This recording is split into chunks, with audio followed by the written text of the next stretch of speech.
그 친구 부인이 어디 다냐면 하나님 교회 다녀요. 하나님 교회 다녀요. 그래가지고 내 친구는 무교인데, 야, 네 마누라 아직도 하나님 교회 다니나 할게. 가있더니 아니 다닌다 하더라고. 그러니까 화환이 왔더라고. 화환이. 그래가 야, 그거 지 사람 그런 데 가면 안 된다 할게네. 야, 다른 거는 모르겠는데, 그 친구 말이 과관입니다. 야, 다른 거는 모르겠는데 저 사람들 단합 하나 끝장나더라 하더라고요. 죽는 그날부터 막 50명씩 100명씩 와갖고 막 도와주고 이렇게 하는데 사람들이 감동하는 거예요. 야, 이런 거 보면 우리 교인 기독교가 정말 많이 깨달아야 됩니다. 예. 왜냐? 믿지 않는 자들은, 하나님을 모르는 자들은 처음부터 무슨 십자가를 믿습니까? 주님의 보혈을 믿습니까? 뭘 믿습니까? 가장 먼저 하기 쉬운 거, 그 사람에게 원하는 거, 사랑 베풀고, 따뜻할 때, 어려울 때 가서 따뜻한 말 한마디 해주고, 그죠? 이 겨울 때는 가서 김장 반포기해서 김장 먹어봐라, 이렇게 하는, 이게 사랑이라는 거예요. 이게 사랑. 기독교가 언제부턴가 이런 사랑이 멀어지고 자꾸 뭔가 끼리끼리. 예. 대동교회도 들어보니까 새신자가 정착을 못 한대요. 그 한 몇백 명 모이는 교회가. 왜냐고 물어보니까 전부 다 끼리끼리래. 가족이라고.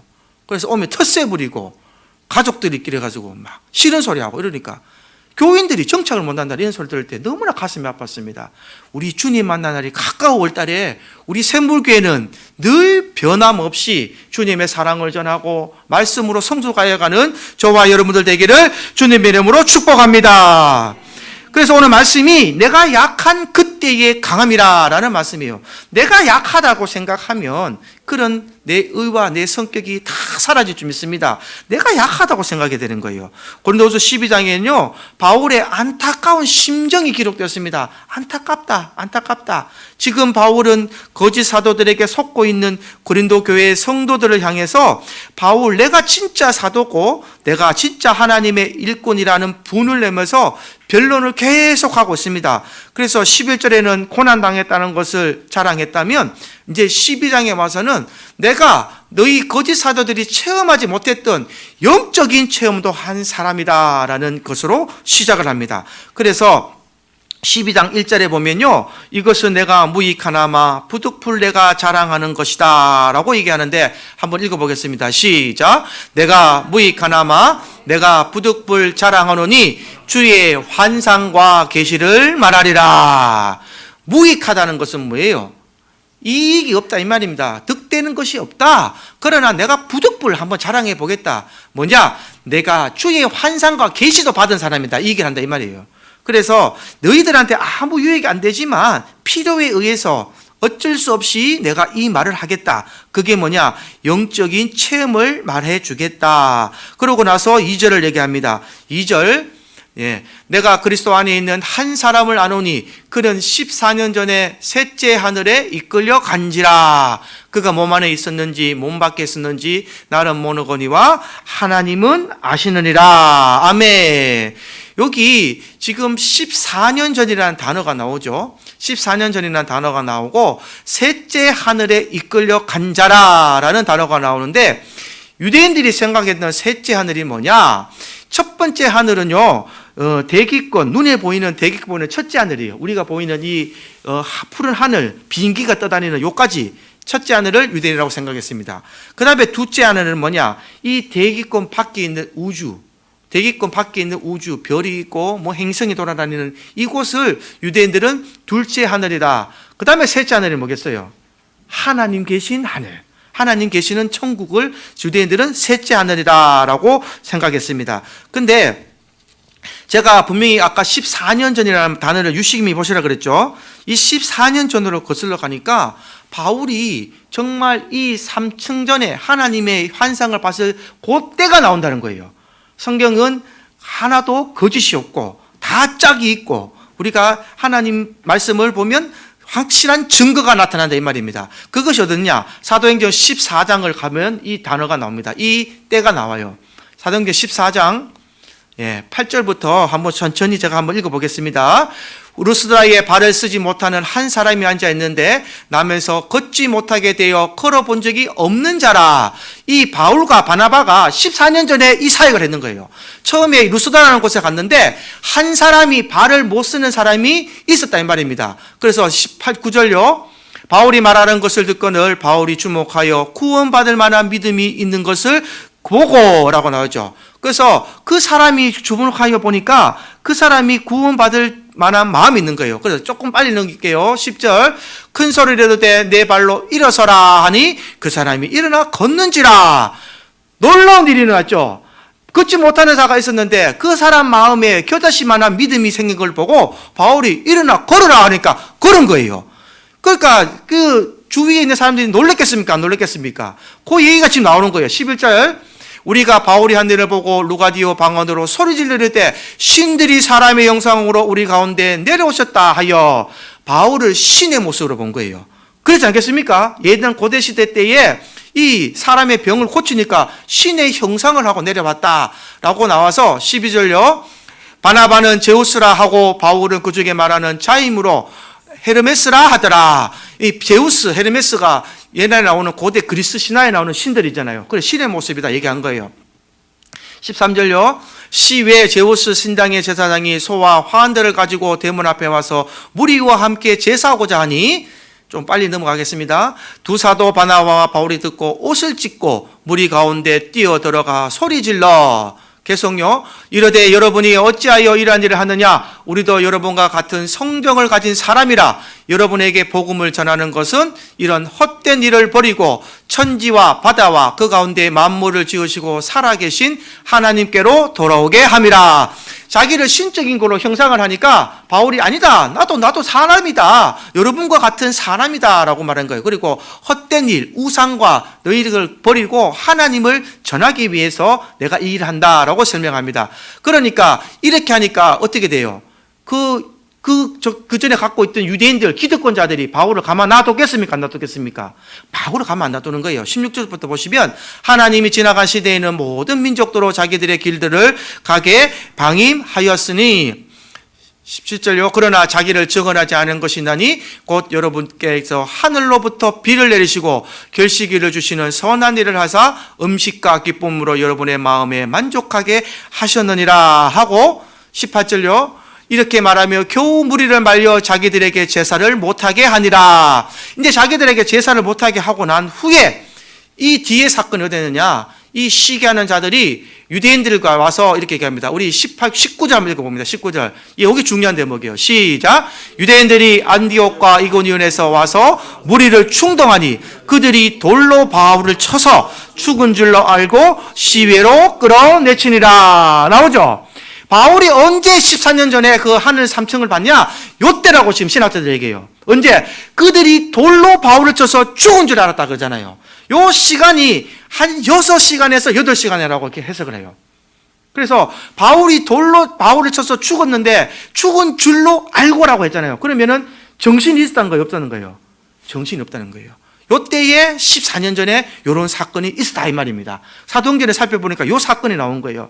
그래서 시비로 이 바울을 끌고 나갔는데 바울은 돌로 맞았으니까 기절한 거예요. 기절. 근데 요때에 바울이 하나님의 영에 이끌려서 내 몸이 살았는지 죽었는지 모를 이 상관에 하나님의 3층을 갔다 왔다. 지금 요 얘기를 한다 이 말이에요. 이해가 되십니까? 요 얘기를 지금 바울이 한 겁니다. 그래서 몇 시간 중도 상태로 있다가 깨어났다. 시간의 차이는 있지만 요때 바울이 14년 전으로 거슬러 가서 요때에 바울이 하늘을 보고 왔다. 이렇게 해석합니다. 그래서 4절에 보면 그것이 어디였냐? 바울이 이렇게 얘기하죠. 그가 낙원으로 이끌려 가서 말로 표현할 수 없는 말을 들었으니 사람이 가히 이르지 못할 말이로다. 아멘. 여러분 중요한 말이 여기서 나오죠. 중요한 단어. 낙원이라는 단어가 나오죠. 우리가 죽으면 천국을 갑니까? 낙원을 갑니까? 예? 낙원을 가죠. 원래 천국이라는 단어를 많이 쓰는데 실질적인 교회에서 성경에서 나오는 말은 낙원을 갑니다. 왜 낙원을 가느냐? 지금 천국을 갈 수가 없어요. 왜 갈 수 없느냐? 물론 예수님이 계신 곳이 천국이에요. 그렇게 말하면 또 말은 말이 없지만 정확한 단어는 낙원입니다. 왜냐? 하나님에게 심판받기 전이라 이 말이에요. 하나님께서 심판하시기 전에. 그래서 둘째 부활을 할 때는요, 우리가 이 세상에서 살다가 다 누구나 죽습니다. 죽고 나면 땅에도 묻히고 바다에서 뭐 뿌려지기도 하고 나무 밑에서 수목장 하기도 하고 많은 글을 하잖아요. 하는데 예수님이 이 땅에 오시면 바다에서 죽은 자든지 하늘에서 죽은 자든지 모든 사람을 부활시키는 거예요. 이해가 되세요? 부활시키셔서 그때의 마지막으로 하나님이 심판하실 때가 온다 이 말이에요.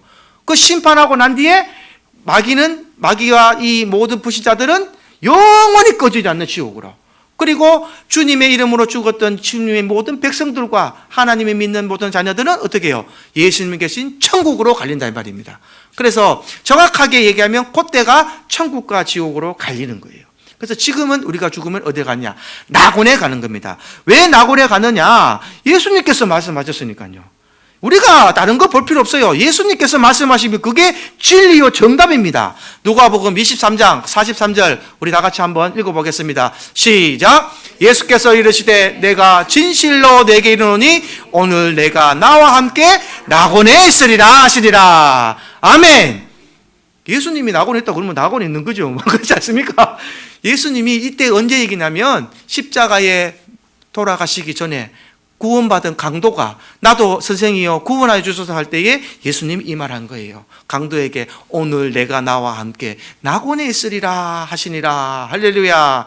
그래서 이 낙원이 저와 여러분들이 지금 만약에 이 세상에서 삶을 하나님 올라오라 하시면 낙원에 가는 거예요. 그렇게 하시면 되겠습니다. 그래서 우리의 삶이 반듯하고 잘 살고 하나님 보시기에 기뻐하고 예수를 믿었으면 다시 부활할 때는 걱정할 거 없습니다.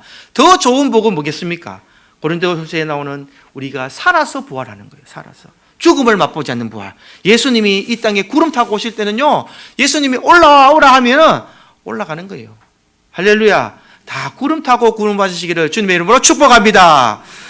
그래서 사람이 표현할 수 없는 말을 듣고 사람의 방법으로는 말할 수 없는 말을 들었다, 보았다라고 얘기합니다. 그래서 7절에 보면 바울이 이렇게 얘기합니다. 여러 계시를 받은 것이 지극히 크므로 너무 자만하지 않게 하시려고 내 육체의 가시 곧 사단의 사자를 주셨으니 이는 나를 쳐서 너무 자만하지 않게 하려 하심이라. 할렐루야. 바울을 성경에서 보면요, 이 사탄의 가시, 육체의 가시가 있었습니다. 사탄의 사자가 주었다는데, 바울이 가지고 있던 이 육체의 가시는 무엇이냐? 눈과 그 다음에 간질이라는 두 가지가 있어요. 눈이 잘 안 보였고 그 다음에 간질이 있었다라는 것이 기록이 되어 있습니다. 그래서 이 육체의 가시를 바울이 되게 힘들었던 거예요. 여러분, 하나님 말씀을 전하는데 눈이 잘 보이지 않으면 잘 보이지 않잖아요. 제가 지금 어르신들 앞에서 이런 말씀 드리기 죄송한데 언제부턴가 노안이 왔어요. 노안이 왔어요. 그래서 성경을 이렇게 보면 잘 좀 흐리게 보여요. 그래서 제가 공부할 때는 돋보기 끼거든요. 솔직히 책 읽을 때 돋보기 씁니다. 그 돋보기 쓰니까 잘 보이더라고요. 예전에 동사무소 가서 돋보기 3개가 있는데 어른들 이렇게 보고 그러나 이해를 못했거든요. 왜 저거를 동사무소 썼는데 제가 한 번씩 동사무소 하면 그거를 써서 제일 약한 거 써서 이렇게 쓰더라고요. 돋보기 쓰니까 잘 보여요. 진짜 신세계더라고요. 글자가 잘 보이더라고요. 지금은 제가 또 건산도 개념이라 가지고 안 보는데 성경 큰 거 사놨어요. 저도 잘 안 보여서.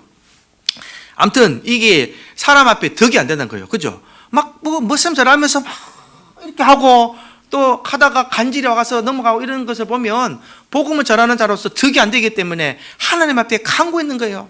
아버지, 내 이 육체의 가시를 좀 없애주십시오. 바울이 어떤 사람입니까? 죽은 자도 살리고, 지금 아까 보셨다시피 안전뱅이도 일어나고 걷지도 못한 자 일어나고, 이렇게 하나님의 큰 능력을 하는데, 아유, 자기 그 병 하나 못 고치겠습니까? 안 그렇습니까? 우리 말로 하면 자기 눈 이래 안차려서 예수 이름으로 눈이야 떠질지어도 한번 떠져야 되잖아요.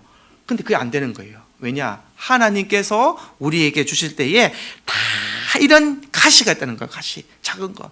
저도 저만의 가시가 있고 여러분들도 여러분들만의 각자의 가시가 있는 것에 만족하라. 왜 그렇게 하셨느냐라고 하니까 그것이 바로 하나님께서 내 은혜가 내게 족하도다라는 말씀입니다.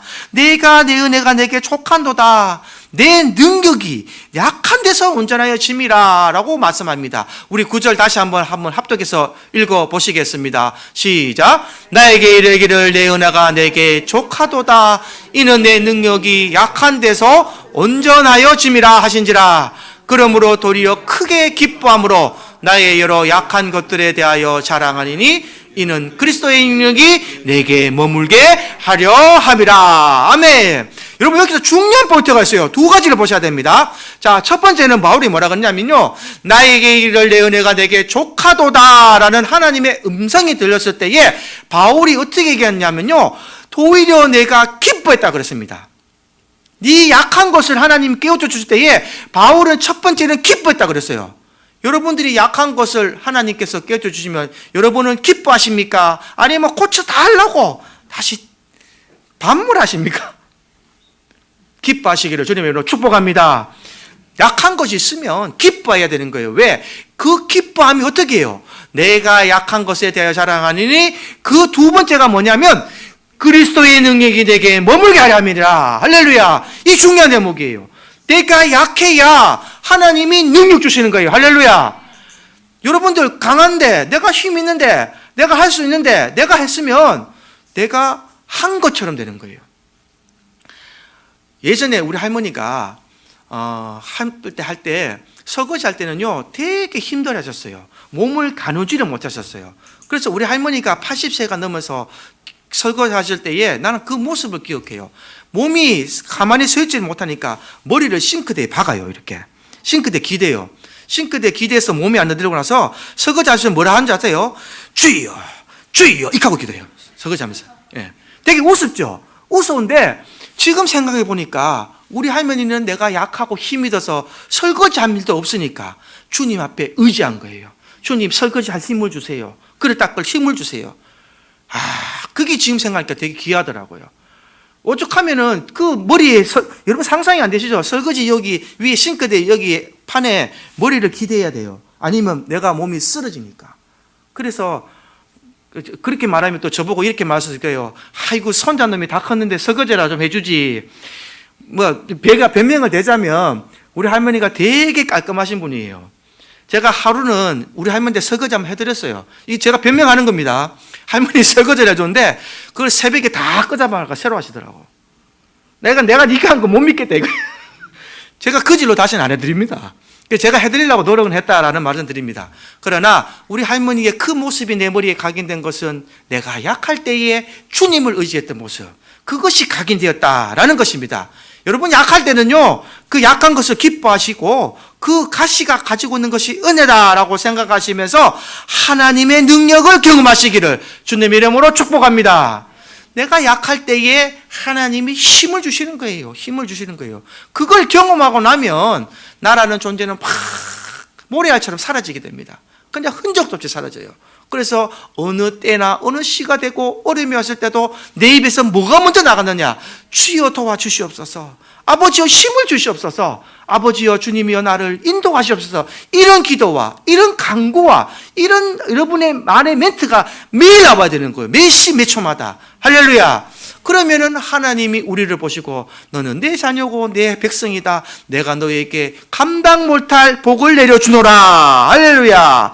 그래서 하나님은요 겸손한 자에게 은혜를 베푸시는 겁니다.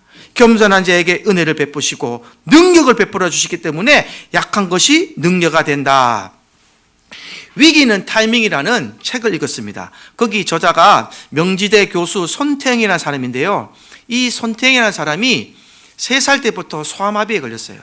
3살 때부터 소아마비 걸리고 초등학교 때 갈 때에 다리를 쫄룩쫄룩대서 걸으니까 동네 꼬마들이 그 사람한테 돌을 던지면서 막 약 올린 거예요. 왜냐? 아이들은 알거든요. 은국이만한 애들은 철이 없기 때문에 돌을 막 던집니다.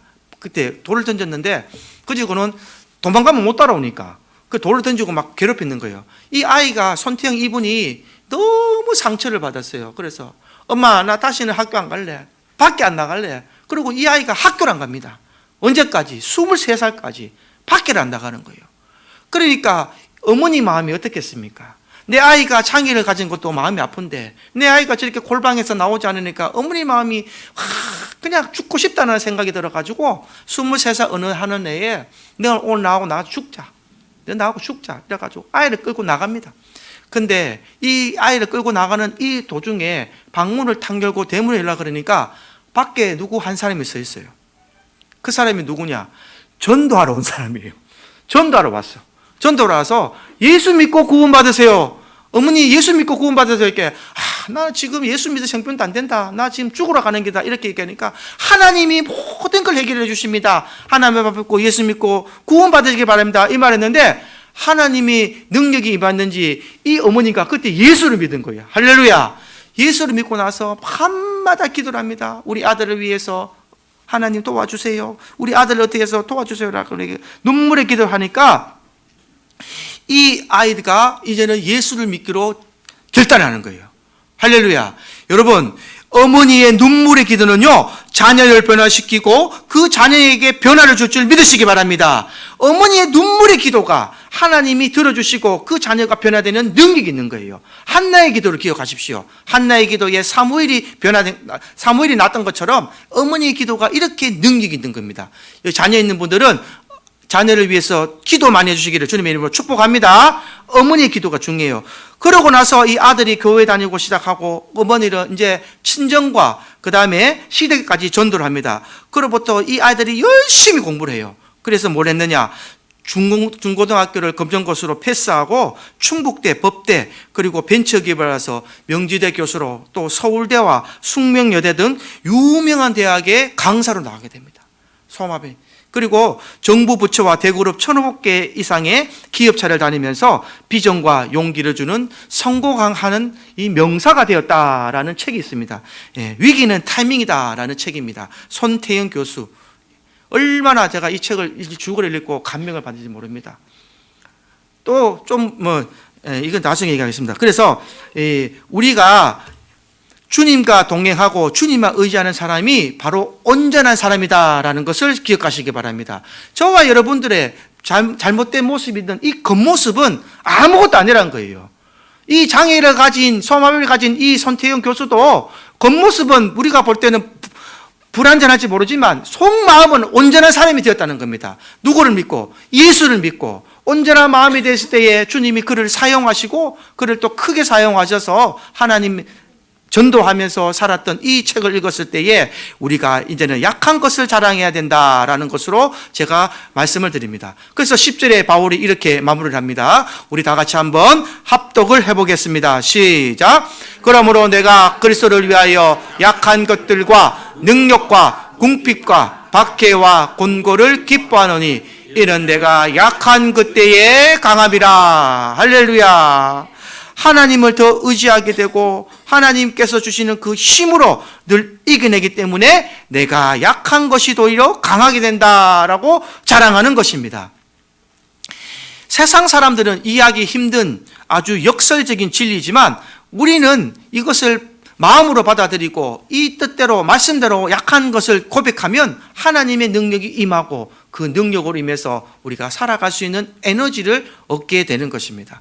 이번 주간에 이제 학교 모든 것을 마치고 종강 예배를 드리는데 총장님이 얼굴이 아주 부은 얼굴로 하여튼 일이 바쁘셨는 것 같아요. 예배를 드리는데 보통 때 같으면 농담도 한 번씩 하시고 이러는데 그날따라 계속 설교 원고만 읽는 거예요. 원고만 이렇게 읽다 내려가다가 나중에 한 말씀 하시더라고. 여러분 뭐 그래 나를 뻔히 쳐다봅니까? 설교 준비를 못 해와가지고 내가 지금 원고 올렸는데 그래 쳐다보니 내 민망하다고. 내 설교 못 하잖아요. 여러분 다 알잖아요. 이렇게 하는데 사람들이 빵 터졌어요. 빵 터졌어. 우리는 마지막 종강이니까 열심히 이제 집중해서 예배를 드리려고 다 정했는데 총장님이 그렇게 얘기하는 게 되게 그 예배가 더 화기가 됐는데 저는 그때 그걸 봤습니다. 보통 대학교 총장이 되면 얼마나 권위가 있는 자리입니까, 여러분? 그죠? 권위로 막 자기 하나의 실수도 하지 않으려고 그 시간 내내 막 긴장하고 하는데 우리 최대 총장님은요 되게 부드러워요. 되게 그러고 본인이 약한 걸 강조를 하셔. 그 단에 서서. 그때 내가 이분은 좀 됐다. 이분이 좀 됐다라고 생각했는데 기적이 일어났습니다, 여러분. 기적이. 어떤 기적이 일어났냐? 대학교 총장은 4년제로 해서 연임제 2분밖에 못해요. 그런데 이사진들이 전부 다 찬성해가지고 3년임이 됐습니다. 3년임. 지난주 목요일날 그래가 이사회를 거쳐서 우리 최대 총장이 4년 더 하게 됐어요. 할렐루야. 저분이 학식이 많고 인격적으로 좋고 이게 아니라 잘하는 거 하나는요, 각 노회마다 다 쫓아다니시고 또 자기가 자랑 절대 안 합니다. 큰 교회 가서도 내 강의 잘합니다, 설교 잘합니다 안 하고 자기 약한 모습 하면서도 그냥 열심히 하는 모습 보여주고 총장으로서 학생들과 더 가까이 가는 모습 보여주니까 최초일 거야 아마. 3년이면 3년이. 그 12년 동안 총장을 엮게 마셨는 그런 역사가 이번에 일어나던 거예요. 그러니까 오늘 설교랑 딱 맞지 않습니까? 그 초대 총장님이 권력을 가지고 권위를 가지고 막 그렇게 총장 생활을 하셨다면 그런 모습 안 될 겁니다. 지금도 한 사람 더 유치를 위해서 한 영혼 어떻게 학교의 유지를 위해서 엄청나게 노력을 가시고 또 그래가지고 우리 학교 기간평가 그때 한번 기도하다고 얘기했죠. 총신대 3번 걸리고 영신대 3번 걸렸는데 우리 학교 한 번 만에 통과됐습니다. 할렐루야. 우리 하나님께 영광의 박수 올려드리겠습니다. 여러분 총신대가요 우리 합동의 뿌리예요. 뿌리 제일 커요. 서울에서 인원이 뭐 몇천 명 됩니다. 영신대도 우리보다 훨씬 크고 좋아요. 조직도 크고 통합식이지만. 근데 그 세 크게 학교가 3번씩 떨어져 가지고 다시 하고 다시 했는데 우리 학교가 한 번만에 됐어요. 한 번만에. 근데 우리 총장님이 뭐 했는지 아십니까? 매일 체포 시간마다 우리는 약합니다. 우리 학교는 힘이 없습니다. 하나님께 기도합시다. 기도합시다. 기도합시다. 할렐루야. 우리 총장님이 그거 정말 강조 맞았어요. 기도합시다. 기도합시다. 기도합시다. 그래가지고 준비도 하지만 그 기간에 기도 많이 하니까 우리 학교가 한 번만에 됐어요. 교수들도 놀래고 다 놀래버렸어요. 할렐루야. 우리 학생들도 어떻게 기도했겠어요? 우리 다 연약한 학생들이 많잖아. 우리도 정말 열심히 기도했습니다. 학생회부터 해가지고 함께 모여서 체포 시간마다 기도하니까 이 기도에 하나님의 역사로 된 줄 믿습니다. 우리 학교는 된 거는 누구라도 아는 거예요. 대신대 힘이 없는 거. 근데 약한 우리가 된 거는 하나님 앞에 간구하고 기도하니까 하나님께서 역사하셔가지고 한 번만에 패스되는. 그래서 대신대 이번에 좀 위상이 많이 높아졌어요, 여러분. 예. 그래서 이렇게 하나님이 이렇게 해주셨다라고 얘기합니다. 한 가지 더 예화를 드리면 아주 권위가 있고 힘센 목사님들 많죠. 그런데 어떤 목사님이 있었는데 어떤 목사님이 그 좀 교회에서 좀 많이 덕이 못 되던 것 같아요. 됐는데 그 수석 장로님이 몇 명인데 그 수석 장로님이 어떻게든 그 목사님을 끌어내리려고 당에만 하면은요 계속 그 목사님 하는 일에 댓글 걸고 막 목사님 뭐 왜 하십니까? 이렇게 막 이렇게 얘기를 했대요. 근데 실제로 있었던 얘기입니다. 제가 이름을 거론 안 하겠습니다. 근데 그 목사님이 얼마나 현명하신가 하면 수석 장로님이 와가지고 막 어떻게든 막 흠을 잡아하면 보통 목사님 같으면은 듣다가 막 같이 안 붙겠습니까? 그죠? 너무 하도 그러면 다른 장로도 볼 때도 그러니까. 근데 이 목사님이 어떻게 했냐면은 아이고 장로님 그렇지요. 내가 참 부족합니다. 아이고 제가 좀 더 잘해보겠습니다. 아이고 장로님 고맙습니다. 좀 도와주세요. 장로님 기도 좀 해주세요. 이러니까 수석 장로님이 막 목사님 쫓아내다가도 이 입이 말이 쏙 들어가는 거예요. 왜냐? 목사님이 미안하다 그러고 죄송하다 그러니까. 그래가지고 이 수석 장로가 17년 동안 심호를 했는데 결국은 이 목사님을 못 쫓아낸 거예요. 그래가지고 그 장로님이 그 얘기를 하고 하더래요. 자기 후배 장로에게 내가 저 목사를 꼭 쫓아내려고 했는데 내가 못 쫓아냈다. 너그러가 좀 나중에 쫓아내려 하고 은퇴하셨다는 얘기를 들었습니다. 웃기죠? 근데 그 목사님이 얼마나 현명합니까?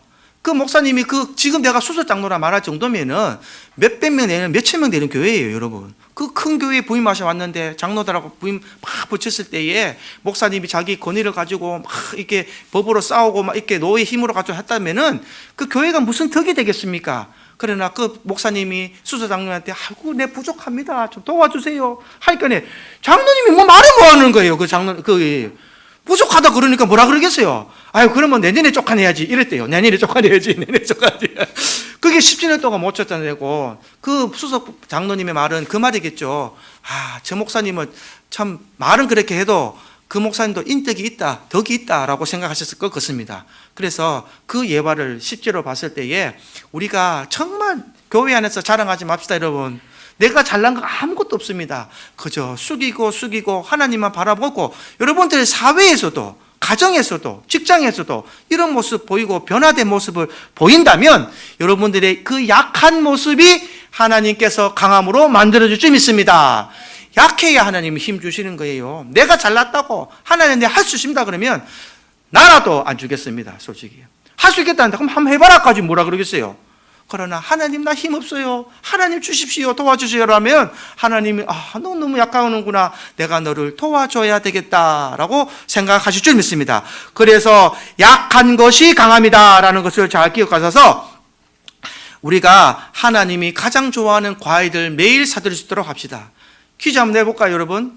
하나님이 가장 좋아하시는 과일은 뭘까요? 예. 하나님은 감을 좋아하십니다. 감. 왜 감 좋아하는지 아세요? 감사드리고 감사드리세. 할렐루야. 하나님께 함께 감사드리고 감사드리세. 이것만 기억하십시오. 하나님은 감사를 기뻐하십니다. 감 좋아하세요, 하나님께서. 그래서 우리 신앙인들은 항상 하나님께 감을 사드리는 신앙으로 승화하셔서 약할 때에 감화되는 오늘 말씀을 잘 들으셔서 오늘 말씀으로 마음에 새기셔서 하나님 좋아하시는 과일 사드리고 매일 감사드려서 우리의 약함을 아시고 늘 채워주시는 주님께 감사하는 삶이 여러분들의 삶이 될 수 있기를 주님의 이름으로 축원합니다. 할렐루야. 찬송가 370장 찬송 드리겠습니다.